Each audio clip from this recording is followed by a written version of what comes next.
রমজানের প্রথম 10 দিন পড়বেন লা ইলাহা ইল্লাল্লাহু মুহাম্মাদুর রাসূলুল্লাহ 1000 বার। রমজানের দ্বিতীয় 10 দিন পড়বেন আস্তাগফিরুল্লাহাল্লাযী রব্বি মিন কুল্লি যামবি ওয়া আতুবু ইলাইহি লা হাওলা ওয়ালা কুওয়াতা ইল্লা বিল্লাহিল আলিয়্যিল আযীম 1000 বার। 10 দিনের যে কোনো সময় পড়লেই হবে। রমজানের তৃতীয় 10 দিন পড়বেন আল্লাহুম্মা ইন্নী আসআলুকাল জান্নাতুল ফিরদাউস 1000 বার। 10 দিনের যে কোনো সময় পড়লেই হবে।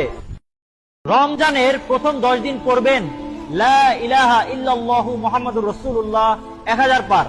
রমজানের দ্বিতীয় 10 দিন পড়বেন আস্তাগফিরুল্লাহাল্লাযী রব্বি মিন কুল্লি যামবি ওয়া আতুবু ইলাইহি লা হাওলা ওয়ালা কুওয়াতা ইল্লা বিল্লাহিল আলিয়্যিল আযীম 1000 বার। 10 দিনের যে কোনো সময় পড়লেই হবে। রমজানের তৃতীয় 10 দিন পড়বেন আল্লাহুম্মা ইন্নী আসআলুকাল জান্নাতুল ফিরদাউস 1000 বার। 10 দিনের যে কোনো সময় পড়লেই হবে। রমজানের প্রথম 10 দিন পড়বেন লা ইলাহা ইল্লাল্লাহু মুহাম্মাদুর রাসূলুল্লাহ 1000 বার।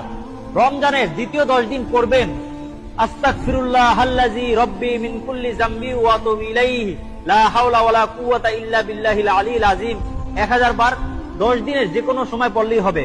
রমজানের তৃতীয় 10 দিন পড়বেন আল্লাহুম্মা ইন্নী আসআলুকাল জান্নাতুল ফিরদাউস 1000 বার। 10 দিনের যে কোনো সময় পড়লেই হবে।